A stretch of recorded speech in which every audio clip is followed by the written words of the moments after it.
Well, Nick, I want to start with the production from the bottom six as we look to turn things around here in Boston tonight. How have they been able to help maybe down the stretch when it obviously hasn't been the best of games so far? Yeah, I mean, I think with any good team, you're going to look for balanced scoring throughout the lineup. That's going to, help in times where, maybe our penalty kill is like last game we gave up a couple goals. Maybe the power play is not, producing as much as normal. I think when you have balanced scoring throughout the whole lineup, it can take a little pressure off of everybody, and I think that's a sign of a good team. So. You mentioned the penalty kill overall has been successful for the most part of this season, but as we get through these last 9 games, what are you looking to maybe refine with it heading into playoffs? Yeah, I mean, I think it's just a details thing, right? Like we're obviously going into different teams every single night, a little bit different than like a playoff mentality, right? When you have the same team for X amount of games, but we try and touch up on those things going into the game. But I think in the end, it's kind of about what we do, how we kill. Obviously there's our goalies are going to have to generally make a save at one point during the game. They obviously have 5 players to our 4, but I think the details of it are what are going to make us, get better as we head towards playoffs.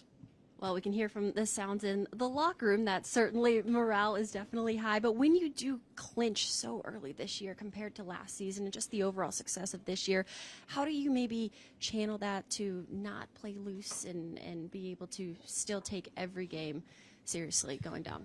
Yeah, I mean, again, I think, we're trying to get better every single day heading into playoffs. I think that's the goal, right? And you want guys' individuals games to be feeling good, and that's only going to lead to team success. And I think the special teams is a big thing too. And you want your goaltenders feeling well. I think what's important is just like we take the time to get rested when there's an opportunity. You got to play good hockey. You got to play good hockey down the stretch. And then I think like I said, whether it's a practice day, it's a pregame skate, whatever it is, guys got to find ways to get better and not take their foot off the gas. Looking ahead to tonight, Boston, a team that's been struggling 8 losses in a row, but sometimes those are the teams that can be the hardest, and you don't want to overlook. What have you seen out of them this year that you'll have to contain to get these 2 points? Yeah, well, this is a really challenging building to play in, right? I mean, it feels like the ice is a little smaller than normal. The crowd is always good. I think, this is a really physical team, and they play the right way. I don't think that we're going to put much salt in the fact that they've, had a maybe challenging last 8 games. I'm sure there was some games in there where they played really well and they just happened to lose. I mean, that's happened to us throughout the season. So, we're gonna remain focused. We've also lost our last 3, so I think it's important for us to get off to a good start tonight. This is a tough building, and we got to match their urgency level.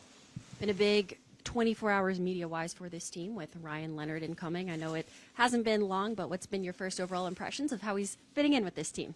Yeah, he's been great. I mean, he was able to go out to dinner with some guys last night. I'm sure it's way more of a whirlwind for him than it is for us. And it's I think just it's been nice for him that he's in his not his hometown, but his college town, and I'm sure he's going to have a lot of family here tonight. I mean, the first game is always a special one, but big congrats to him, and we're happy to have him.